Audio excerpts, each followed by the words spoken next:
everyone. Just wanted to talk a little bit about our classroom last week, but also I apologize, I'm a little discombobulated having to use a different computer.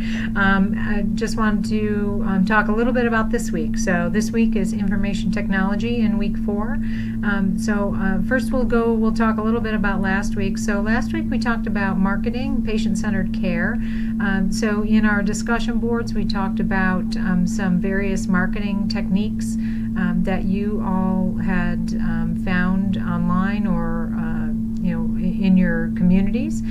So really interesting discussion. Thank you for sharing all your various different items that you had found out and about. And I think the one thing that I just did want to focus on really is on the ethical side of marketing. So remember that we talked about in the textbook about how, go back to the 80s and prior to that, how many providers just would not take part in marketing, or could not in some instances due to legal ramifications. But a lot of marketing was not done due to these ethical concerns.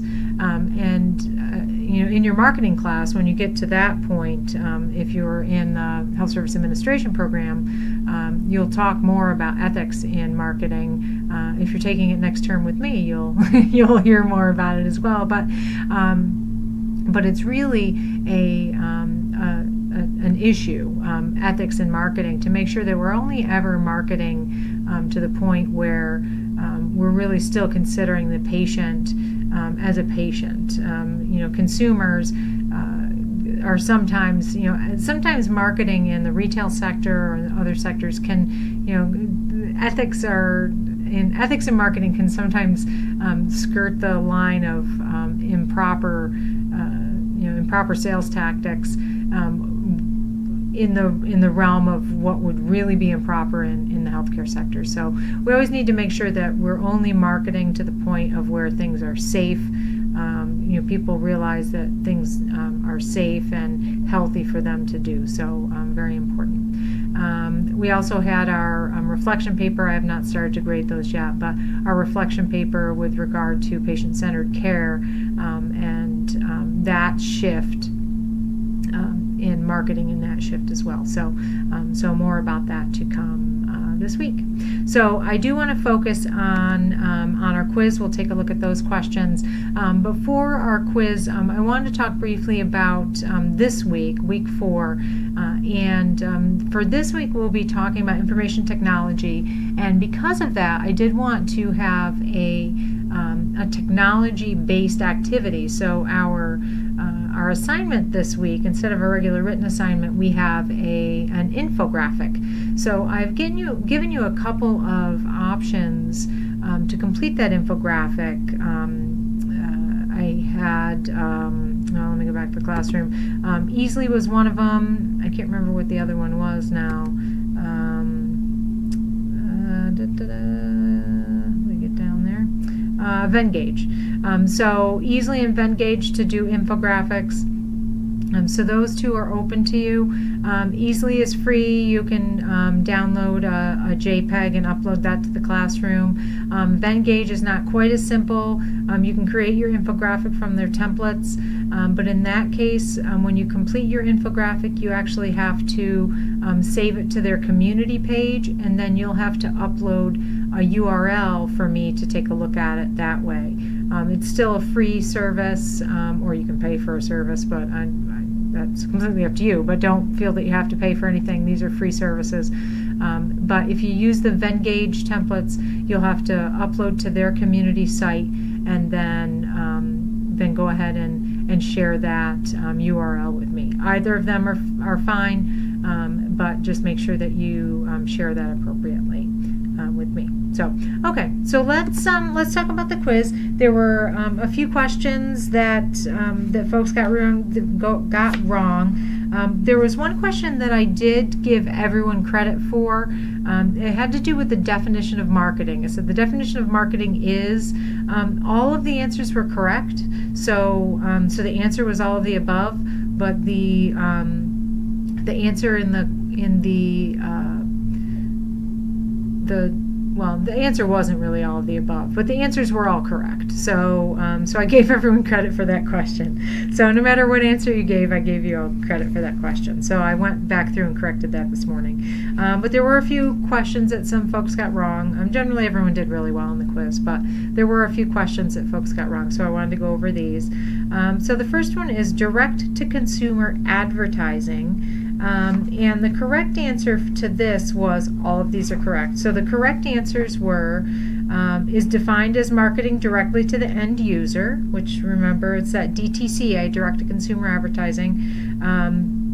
It's when we're marketing right to the consumer.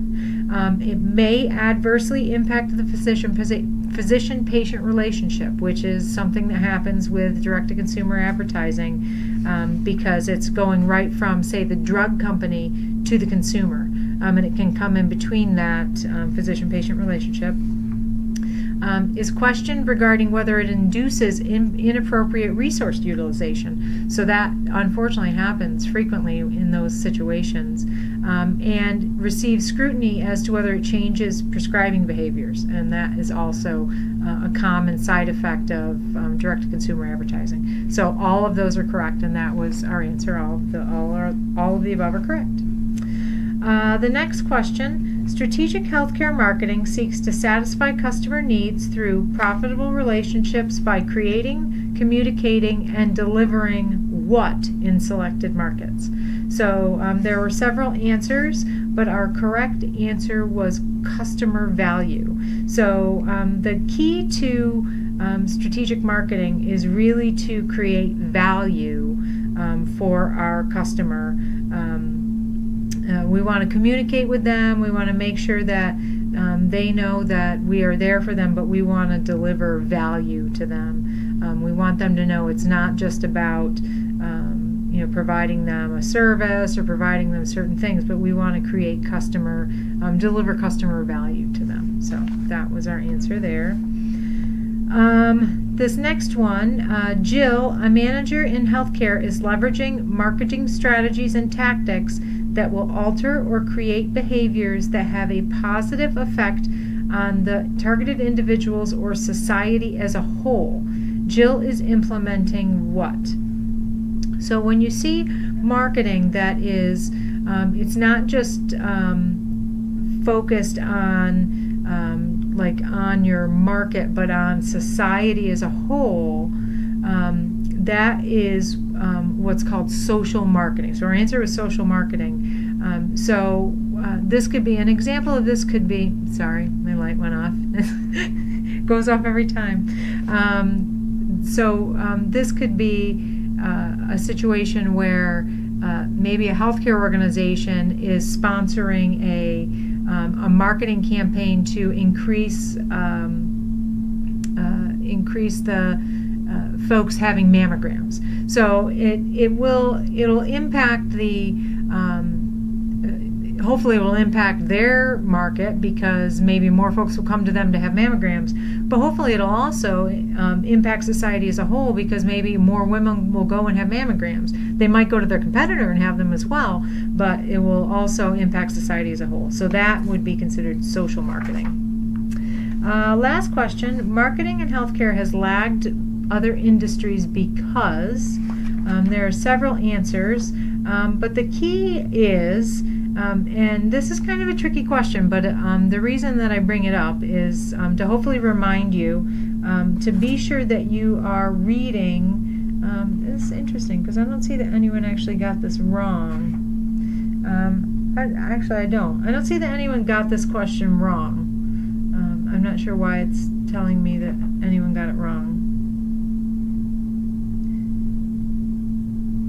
No, it looks like someone got it wrong because they skipped the question. They didn't answer it. That's why. So someone did get it wrong, but it was because they didn't answer it.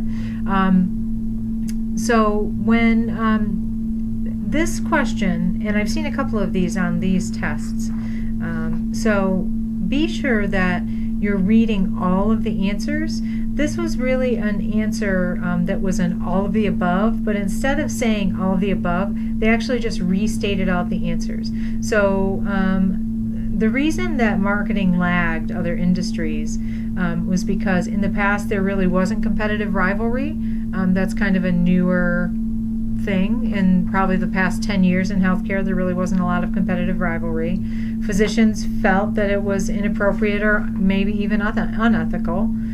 Consumers have imperfect knowledge about the cost of services, and the characteristics of all buyers and sellers are not the same. So all of those things go into marketing lagging in healthcare. So all of the answers are correct. However, the way they've created this answer is they've listed the last answer in the quiz they've listed all of those in a row. So they listed them all individually, and then the fifth answer, instead of saying all of the above, they simply listed them all out again. So be on the lookout for those types of questions in this bank of quiz questions, because whomever wrote this quiz seems to like that option. I've seen it a couple times. So those are our quiz questions for this week. And if you have any questions about this week's material, there's some good material about information technology, health information services, health information systems, health information technology overall. There's some interesting info about HIPAA and how HIPAA has come to the forefront, but then also the how we're moving forward with artificial intelligence and precision medicine, the precision medicine initiatives, and the All of Us campaign, All of Us research campaign. So some really interesting stuff this week. This slide deck that we see the first slide of here was my lecture material from this morning's class here and on campus in Moon. So I will put these slides up, and they might be helpful to you as well. But I think that's it. So if you have any questions or need anything, please just let me know. Thanks so much.